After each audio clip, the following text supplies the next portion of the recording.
नमस्कार, मी दीपक राऊत तुमचे स्वागत करतो आजच्या शेअर मार्केट अपडेटमध्ये. आज मार्केट ओपनिंग निगेटिव्ह झालेलं 24,000च्या आसपास. कालही मी व्हिडिओमध्ये याचे संकेत दिलेले की निफ्टी कदाचित उद्या थोडंसं निगेटिव्ह ओपनिंग करू शकतोय. 24,000च्या खाली गेलं तर फर्दर डिक्लायनिंग येऊ शकेल. कारण कालच बऱ्यापैकी आफ्टर मार्केट आपलं क्लोज झाल्यानंतर अमेरिकेच्या 2 वॉरशिपवर काही मिसाईल्स अटॅक झाल्याची न्यूज इंटरनॅशनल मीडियामध्ये होते आणि परिणामी क्रूड ऑईलसुद्धा 4-5% शूट झालेलं. परिणामी काल डाव जोन्स 550 पॉईंट मायनसमध्ये जाऊन बंद झालं आणि त्याचाच प्रभाव आज आपल्याला इंडियन इक्विटी मार्केट्सवर ओपनिंगच्या आसपास बघायला मिळाला. निफ्टी ओपनिंग दबावामध्ये झालं आणि त्यानंतरनं फर्दर डिक्लाईन 24,000च्या खाली गेल्यानंतर 23,850-900च्या आसपास निफ्टी खाली ऑलमोस्ट 200-250 पॉईंट मायनस गेले. पण चांगली गोष्ट आहे की क्लोजिंगला सरतेशेवटी थोडंसं दुपारी 1-1.5 नंतरनं रिकव्हरी बघायला मिळाली आणि क्लोजिंगपर्यंत बऱ्यापैकी रिकवर होऊन निफ्टी जो आहे तो 24,000च्या वरती क्लोज देण्यामध्ये सक्षम राहिला, जी एक पॉझिटिव्ह गोष्ट आहे. लोअर लेवलला या निगेटिव्ह न्यूजमध्ये सुद्धा लोअर लेवलवरून बाईंग येतं आहे, ते थोडंसं मला वाटतं आहे आपल्याला एक सपोर्टिव्ह आहे की मार्केट थोडंसं हायर लेवलला कन्सोलिडेट होऊ शकतं. FIचं सेलिंग सुरू आहे, त्यामुळं मार्केट फर्दर न्यू हाईज करणं थोडं अवघड आहे. कारण काल FIने 4,500 करोडची विक्री केलेली आहे. त्यासोबत असं आहे की इंटरनॅशनल मार्केटमध्ये जोपर्यंत इराण आणि US याच्यावर कोणता सीजफायर फुल्ली ॲग्रीमेंट येत नाही आणि स्ट्रेट ऑफ हॉर्मोज ओपन होणार नाही, तोपर्यंत मार्केटला फर्दर मोठी पॉझिटिव्ह रॅली येणं थोडंसं साशंकता वाटते. कारण क्रूड ऑईलच्या प्राइसेस जर ह्या लेवलला राहिल्या तर इन्फ्लेशन वाढू शकतं. परिणामी पेट्रोल डिझेलचे प्राईस वाढून स्लोडाऊन येण्याची शक्यता आणि भीती आहे. त्यामुळे थोडं मार्केट काळजीत आहे. त्यामुळे ओव्हरऑल मार्केट जे आहे ते मला वाटतं 24,500 ते 23,500 या रेंजमध्ये रेंज बाउंड राहू शकतं. आणि जर काही स्ट्रेट ऑफ हॉर्मोज ओपन झाला तर मात्र मार्केटला चांगली रॅली येऊ शकते.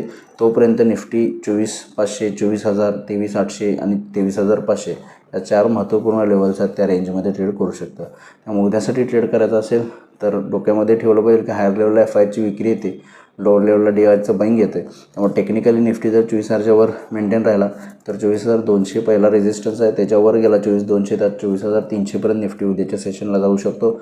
लोअर लेवलला 24,000 ब्रेक केला तर पहिला सपोर्ट 23,900 आहे. 23,900च्या खाली मेंटेन राहिला तर 23,800पर्यंत निफ्टी उद्याच्या सेशनला येऊ शकते.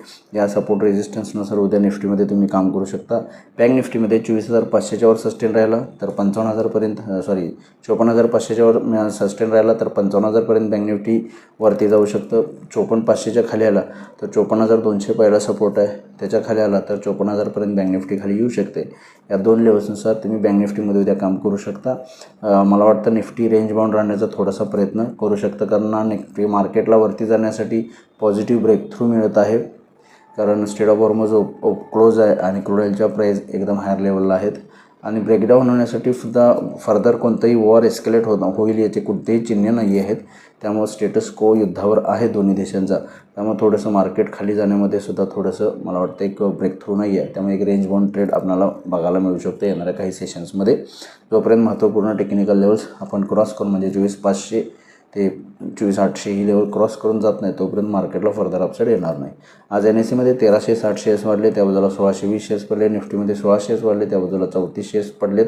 पडणाऱ्या शेअर्सची संख्या जास्त आहे. सेक्टर इंडिसाइजमध्ये आज फार्मा, FMCG, ऑटो आणि IT सेक्टरमध्ये तेजी राहिली तर बँक निफ्टी आणि रिअल्टी सेक्टरमध्ये थोडी मंदी बघायला मिळाली 0.5% ग्लोबल मार्केटचा आढावा घ्यायचा झाला असेल तर युरोपियन मार्केट्स 0.5% पॉझिटिव्ह आहेत.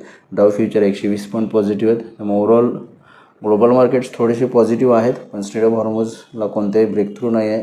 तेव्हा मला वाटतं मार्केट ग्लोबलीसुद्धा थोडं कन्सोलिडेट होऊ शकतील. पण इन बिटवीन जर काही डेव्हलपमेंट संध्याकाळी झालं तर त्यावर थोडंसं लक्ष ठेवलं पाहिजे. तर बघूया उद्या मार्केट कशा पद्धतीनं बिहेव होते. माझा व्हिडिओ ऐकला त्याबद्दल धन्यवाद. माझं व्हिडिओ लाईक करा, शेअर करा, माझ्या चॅनल सबस्क्राईब करून डेली अपडेटसाठी बेल आयकॉनला क्लिक करा. धन्यवाद.